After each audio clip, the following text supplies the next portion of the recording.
नमस्कार दोस्तों, स्वागत है आपका मार्केट ज्ञान चैनल में।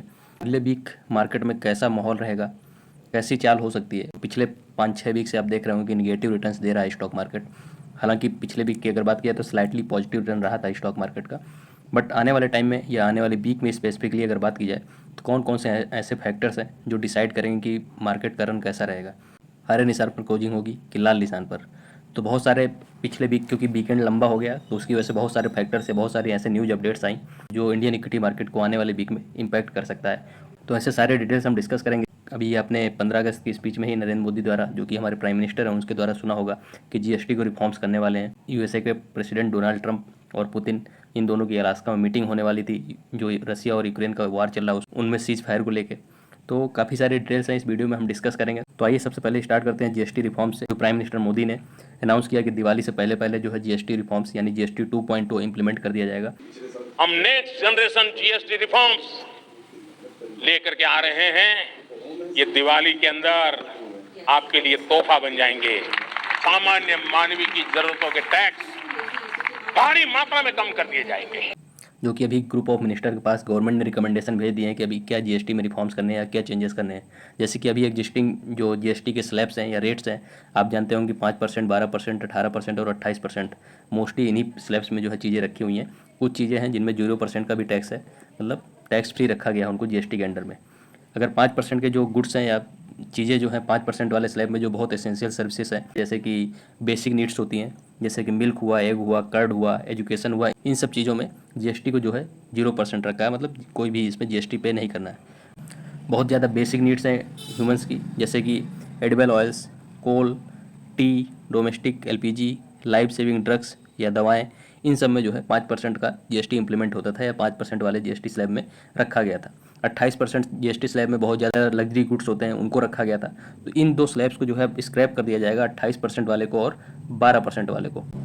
और गवर्नमेंट का जो प्रपोजल है कि जो 28% वाला स्लैब है और 12% वाला स्लैब है उसको हटा के केवल 5% और 18% का ही स्लैब अब जीएसटी में रहेगा। मतलब जीएसटी 2.0 जो लाने वाले हैं उसमें 5% और 18% के दो स्लैब्स केवल रहने वाले हैं। तो जो गुड्स 12% वाले स्लैब में अभी एग्जिस्ट कर रहे हैं अभी जो है उनको जो है उनमें से 99% जो गुड्स हैं उनको 5% वाले स्लैब में ट्रांसफ़र कर दिया जाएगा। और जो 28% वाला स्लैब है उनमें जो गुड्स हैं उनको 18% वाले जो स्लैब होगा उसमें जो है ट्रांसफ़र कर दिया जाएगा। तो ये काफ़ी बड़ा जो है एक तरह से बोलिए गिफ्ट है इंडियन सिटीजन्स के लिए गवर्नमेंट के द्वारा।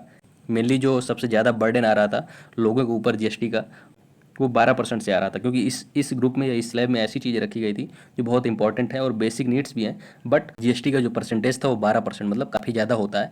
मतलब 100 रुपये की अगर चीज़ खरीद रहे हैं तो उसमें 12% जो है आपको टैक्स देना पड़ रहा है। तो इस चीज़ को जो है हटाना बहुत इंपॉर्टेंट था। तो वही गवर्नमेंट ने किया है, 12% को हटा के 5% में रख दिया है। जिसकी वजह से फ़ायदे क्या होंगे, इम्पैक्ट क्या होगा, अगर आप यहाँ देखें तो जो कंजम्पशन है वो इम्प्रूव होगा। क्योंकि जो अभी आप 100 रुपये की चीज़ खरीद रहे थे उसमें 10%, 12% का जो जीएसटी दे रहे थे, अब घटकर 5% का जीएसटी देंगे। तो जो रिमेनिंग 7 रुपीज़ होगा वो आप दूसरी चीज़ों में खर्च कर पाएंगे। तो इसका मतलब दूसरी चीज़ों का जो कंजम्पशन है वो इंक्रीज होगा। उसकी वजह से जो इकोनॉमी में ग्रोथ जो है काफ़ी ज़्यादा आने के चांसेज हैं। इसके बाद जो नेगेटिव इम्पैक्ट होगा वो गवर्नमेंट को होगा कि फिजिकल जो लॉसेस हैं वो गवर्नमेंट के इंक्रीज हो जाएंगे। जीएसटी में का पैसा कलेक्ट हो रहा था अभी तक, इस चेंज की वजह से डिक्रीज देखने को मिल सकता है। अगर स्टॉक मार्केट की बात की जाए तो जीएसटी रिफॉर्म्स जो होने वाले हैं उसका क्या इम्पैक्ट पड़ेगा, तो जो कंजम्पशन बेस्ड सेक्टर हैं उनमें काफ़ी ज़्यादा बूस्ट मिल सकता है। उनसे रिलेटेड जो स्टॉक्स हैं उनमें जो है अच्छी तेज़ी देखने को मिल सकती है। जैसे कि सारे एफएमसीजी स्टॉक्स, इनमें कंजम्पशन बढ़ेगा। ऑटो सेक्टर स्टॉक्स और भी बहुत सारे सेक्टर्स जो हैं जिनमें कंजम्पशन, जैसे कि होम अप्लायंसेस सेक्टर की जो कंपनीज हैं या इलेक्ट्रिकल अप्लायंसेस वाली जो कंपनीज हैं उनमें भी काफ़ी ज़्यादा कंजम्पशन इंक्रीज हो जाएगा। क्योंकि डिस्पोजेबल इनकम जो है लोगों की वो जो है ज़्यादा हो जाएगी, क्योंकि टैक्सेस में जो अभी तक खर्चा हो रहा था वो कम हो जाएगा। तो काफ़ी अच्छी न्यूज़ है ओवरऑल इकोनॉमी के लिए भी, इंडिविजुअल्स के लिए भी। बट गवर्नमेंट को यहाँ पे जो फिजिकल लॉसेस है वो थोड़ा सा झेलना पड़ेगा, इसलिए फिजिकल डेफिसिट हो सकता है गवर्नमेंट के जो टारगेट्स है उसको जो है अचीव ना कर पाए। ये केवल आप बोल सकते हैं कि निगेटिव चीज़ रहेगी, बट ओवरऑल अच्छी चीज़ है लोगों के लिए। दूसरी जो न्यूज़ है ट्रंप और पुतिन की, जैसा कि सीज फायर को लेकर यूक्रेन और रसिया को जो वार चल रहा है पिछले 2-3 सालों से, उसके सीज फायर को लेकर अलास्का में दोनों की मीटिंग हुई थी, कल ही की बात है ये। बट उसमें कोई कंक्रीट जो स्टेप था या बोलिए कि डिसीजन जो है नहीं पहुंच पाया। क्योंकि यहाँ पे देखिए no conclusion on Russia Ukraine war, both men said talks were productive but gave no indication that any concrete result were achieved. अब टॉक्स प्रोडक्टिव कैसे हो गई जब कोई कंक्रीट रिजल्ट मिला ही नहीं? कोई दो लोग जब बात करने गए वहाँ पे कोई रिजल्ट आया ही नहीं, तो टॉक्स जो है प्रोडक्टिव कैसे हुई? तो पता नहीं टॉक्स जो है प्रोडक्टिव कैसे ट्रंप ने बोल दिया। खैर वो तो ट्रम्प कुछ ना कुछ बोलते ही रहते हैं, बट इसकी वजह से हमारे जो इकोनॉमी है या स्टॉक मार्केट में क्या इम्पैक्ट देखने को मिल सकता है। जो 25% का पेनाल्टी इंडिया में जो लगाने वाले थे डोनाल्ड ट्रंप 27 अगस्त को, जो उसका लास्ट डेट दिया था, वो हो सकता है कि अब इम्पोज कर दिया जाए कि ये जो एग्रीमेंट था या मीटिंग थी दोनों प्रेसिडेंट्स की, वो जो है फेल हो चुकी है बुरी तरह से। इसलिए इसका जो भार है या इसका जो प्रेशर है वो इंडिया को झेलना पड़ सकता है। वैसे भी ऑलरेडी 25% का टैरिफ जो है इंडिया पे इम्पोज कर दिया गया था और 25% पेनाल्टी के रूप में इम्पोज किया जाने वाला है 27 अगस्त को। तो ये काफ़ी ज़्यादा निगेटिव न्यूज़ हो सकती है और इसकी वजह से FII का जो आउटफ्लो ऑलरेडी चल रहा है इतना तेज़ी से, जिसकी वजह से इक्विटी मार्केट काफ़ी ज़्यादा डिक्रीज भी हो रही है, तो और ज़्यादा इंक्रीज हो सकता है। तीसरी अगर न्यूज़ की बात की जाए तो आज ही न्यूज़ आई है, S&P ग्लोबल ने जो है इंडिया की सोवरेन क्रेडिट रेटिंग है उसको इंक्रीज कर दिया है या इंप्रूव कर दिया है। सोवरेन क्रेडिट रेटिंग क्या होती है, जैसे कि आपकी इंडिविजुअल्स की जो क्रेडिट रेटिंग होती है या क्रेडिट स्कोर, आप सिंपली अवेयर होंगे इससे। क्रेडिट स्कोर क्या होता है कि ईजिली आपको बैंक्स लोन देने के लिए एग्री कर देते हैं या रेडी हो जाते हैं, ईजिली लोन्स भी दे देते हैं और सस्ते लोन्स, मतलब जो इंटरेस्ट रेट होता है उनको थोड़ा सा कम भी कर देते हैं अगर आपका क्रेडिट स्कोर अच्छा है।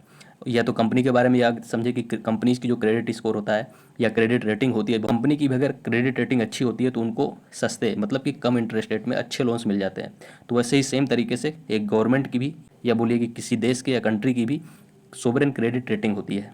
इसको क्या फ़ायदा है इससे, इनको ही बहुत सारे फंड्स की रिक्वायरमेंट होती है जैसे आपको और कंपनीज़ को होती हैं। तो इनको अगर फंड्स की रिक्वायरमेंट होती है तो इनको जो ग्लोबल इंस्टीट्यूशंस है, ग्लोबल फाइनेंशियल कंपनीज हैं या ग्लोबल फाइनेंशियल इंस्टीट्यूशन है जैसे कि वर्ल्ड बैंक, IMF और भी जो रीजनल इंस्टीट्यूशन है जैसे एशियन डेवलपमेंट बैंक, इन सब से कर्ज लेना पड़ता है या लोन लेना पड़ता है। तो वहाँ पर जो हम लोगों के साथ बैंक काम कर रहा था कि हमारा क्रेडिट स्कोर देख के हम लोगों को लोन्स जो है इजली दे रहा था कम इंटरेस्ट रेट में, वैसे ही जो ग्लोबल फाइनेंशियल इंस्टीट्यूशंस हैं वो कंट्रीज़ को लोन देते हैं, इन्हीं सोवरेन क्रेडिट रेटिंग के बेसिस पे देते हैं। अब इसकी वजह से क्या होगा, जो क्रेडिट रेटिंग इंप्रूव की है S&P ग्लोबल ने, उसकी वजह से इंडिया को सस्ते और बड़े लोन्स इजीली मिल जाएंगे। सस्ते लोन मिलने का क्या फ़ायदा होगा कि जो इंटरेस्ट बर्डन होता है, आप अगर देखे होंगे कि इंडिया का जो बजट पेश होता है उसमें जो कंजम्पशन दिखाया जाता है या एक्सपेंडिचर दिखाया जाता है, उसका 1/4 यानी 25% के एक्सपेंडिचर जो है इंडिया को इंटरेस्ट पे करने में करना पड़ता है। मतलब कि इनके जो ऑलरेडी एग्जिस्टिंग लोन्स हैं उनका जो इंटरेस्ट आता है वो 25% के आसपास होता है जो हमारे टोटल बजट एक्सपेंडिचर का। तो आप समझ सकते हैं कि कितने ऑलरेडी इंडिया पे लोन्स चल रहे हैं। इसकी वजह से क्या होगा, जो क्रेडिट रेटिंग इंप्रूव की गई है, लोन्स जो चल रहे थे उसमें इंटरेस्ट थे वो जो है अब कम हो जाएंगे, जिसकी वजह से इनको जो कॉस्ट था गवर्नमेंट को बोरोइंग का वो डिक्रीज हो जाएगा और उस पैसे को गवर्नमेंट इंफ्रास्ट्रक्चर डेवलपमेंट के लिए और या कैपिटल एक्सपेंडिचर के लिए जो है यूज कर सकती है। और ये डिसीजन जो S&P ग्लोबल ने लिया है 2007 के बाद क्रेडिट रेटिंग में जो चेंज किया है यहाँ पे, मतलब 18 साल के बाद जो है इंडिया की क्रेडिट रेटिंग को चेंज किया गया है या इम्प्रूव किया गया है। पहले क्रेडिट रेटिंग इंडिया की BBB निगेटिव थी, अभी इम्प्रूव करके BBB कर दी गई है। S&P ग्लोबल ने रीजन्स भी दिए हैं क्योंकि इन्होंने क्रेडिट रेटिंग इंप्रूव किया। स्ट्रॉन्ग ग्रोथ 6.8% के आसपास हमारी जो GDP ग्रोथ रेट रही है पिछले 8 से 10 सालों में। उसके बाद इम्प्रूव मॉनेटरी पॉलिसी, RBI की जो रिस्पॉन्सिबिलिटी है मॉनेटरी पॉलिसी की उसको मेंटेन किया है यहाँ पे। रिसेंटली रिपो रेट डिक्रीज किया था। उसके बाद इन्फ्लेशन की अगर बात करेंगे तो इन्फ्लेशन को भी RBI काफ़ी हद तक कंट्रोल रख पा रहा है। 3.7% का इन्फ्लेशन अभी करंटली चल रहा है। तो जो RBI का एक रेंज है कि 2% से 6% के बीच में ही इन्फ्लेशन रहना चाहिए, तो उस लेवल पे जो है इन्फ्लेशन को मेंटेन कर पा रहा है RBI। और उसके बाद फिजिकल कंसोलिडेशन जो गवर्नमेंट का एक स्टेप होता है फिजिकल पॉलिसी का, कि जो खर्चे हैं उनको कंट्रोल में रखना है, वो भी गवर्नमेंट यहाँ पे सक्सेसफुल हो पा रही है फिजिकल टारगेट्स को अचीव करने में। तो ये सब रीजंस बने कि इन्होंने इंडिया की सोवरेन क्रेडिट रेटिंग है उसको जो है यहाँ पे इंप्रूव किया। और ये भी बताया कि इंडिया की GDP ग्रोथ है एशिया पैसिफिक रीजन में सबसे ज़्यादा है, मतलब हाईएस्ट है, और 6.8% के एनुअली जो है हमारी GDP ग्रो कर रही है। तो ये सारे रीजन्स बने या फैक्टर्स बने जिनकी वजह से S&P ग्लोबल को जो है इंडिया की सोवरेन क्रेडिट रेटिंग को इंप्रूव करना पड़ा। इसके अगर इम्पैक्ट की बात की जाए कि क्या इम्पैक्ट पड़ने वाला है, तो क्रेडिट रेटिंग इंप्रूवमेंट की वजह से ग्लोबल इन्वेस्टमेंट इंक्रीज हो सकते हैं, जैसा कि ग्लोबल फाइनेंशियल इंस्टीट्यूशन है वो अपना इन्वेस्टमेंट इसमें बढ़ा सकते हैं इंडिया में। FIIs का इन्फ्लो बढ़ जाएगा, FDIs का इन्फ्लो बढ़ जाएगा, और जो बोरोइंग कॉस्ट है जैसे हमने बताया कि गवर्नमेंट की डिक्रीज हो जाएगी या कम हो जाएगी, जिसकी वजह से गवर्नमेंट को जो है काफ़ी ज़्यादा कैपिटल एक्सपेंडिचर या इंफ्रास्ट्रक्चर डेवलपमेंट के लिए पैसा जो है बच जाएगा। तो ये सारे जो है इसके पॉजिटिव इंपैक्ट्स रहने वाले। इसके बाद नेक्स्ट अगर न्यूज़ की बात की जाए, USA फेडरल मीटिंग होने वाली। USA फेडरल रिजर्व, जैसे कि हमारा RBI सेंट्रल बैंक है वैसे ही USA का फेडरल बैंक जो है उसकी मीटिंग होने वाली है। उसमें जो है अगर रेट कट अगर कंसीडर किया जाता है तो ये काफ़ी पॉजिटिव चीज़ हो सकती है इंडियन इक्विटी मार्केट के लिए। अगर रेट कट कंसीडर होता है तो वो पॉजिटिव चीज़ कैसे होगी ये आपको समझना बहुत इंपॉर्टेंट है। दो चीज़ें हैं, एक इंटरेस्ट रेट मतलब बैंक, और दूसरा जो कंट्री का बॉन्ड होता है ट्रेजरी बॉन्ड। अगर बैंक का इंटरेस्ट रेट कट हो जाता है मतलब डिक्रीज हो जाता है, तो जो इन्वेस्टर्स है वो दूसरा जो इन्वेस्टमेंट का ऑप्शन ढूंढते हैं वो ट्रेजरी बॉन्ड्स होते हैं। अगर इंटरेस्ट रेट कम होता है तो सारे इन्वेस्टर्स जो हैं अपना पैसा जो है ट्रेजरी बॉन्ड में इन्वेस्ट करने लगेंगे तो क्या होगा, बॉन्ड्स के प्राइसेस जो है इंक्रीज हो जाने लगेंगे। आपको पता होगा कि बॉन्ड के प्राइसेस और बॉन्ड यील्ड दोनों इन्वर्सली रिलेटेड होते हैं, मतलब बॉन्ड प्राइसेस इंक्रीज होने लगेंगे तो बॉन्ड यील्ड्स डिक्रीज होने लगेंगे। इसकी वजह से क्या होगा कि इन्वेस्टर्स, जब बॉन्ड यील्ड्स भी डिक्रीज होने लगी, इंटरेस्ट रेट भी फेडरल बैंक ने डिक्रीज कर दिए हैं, तो दूसरे ग्लोबल जो ऑप्शंस हैं उनके पास इन्वेस्टमेंट के, जहाँ से अच्छे रिटर्न्स बना सकते हैं, वहाँ जो है इन्वेस्टर्स फोकस करना स्टार्ट कर देते हैं। अगर ग्लोबल इन्वेस्टर्स या बोलिए यूएसए के इन्वेस्टर्स ग्लोबल लेवल पर अदर ऑप्शंस ढूंढना स्टार्ट करेंगे तो सबसे पहले जो इमर्जिंग मार्केट्स हैं, जैसे कि हमारा इंडियन इक्विटी मार्केट, वहाँ पे जो है सबसे ज़्यादा चांसेस बनते हैं कि अपना इन्वेस्टमेंट इंक्रीज करेंगे। बट एक निगेटिव चीज़ भी है, अगर रेट कट नहीं अनाउंस करता है फेडरल बैंक तो उसकी वजह से जो है अभी जो ऑलरेडी सेलिंग चल रही है एफआईआई की वो और ज़्यादा बढ़ सकती है। तो ये खराब चीज़ भी इंडियन इक्विटी मार्केट के लिए हो सकती है अगर रेट कट जो यूएसए की फेडरल बैंक है वो नहीं डिसाइड करती है। तो नेक्स्ट न्यूज़ जो है लास्ट, जो माइक्रो इकोनॉमिक फैक्टर्स हैं इंडियन इकोनॉमी के लेके। माइक्रो इकोनॉमिक फैक्टर्स मतलब जो ऐसे फैक्टर्स जो इंडियन इकोनॉमी को ओवरऑल इम्पैक्ट करते हैं, जैसे कि इंटरेस्ट रेट हुआ।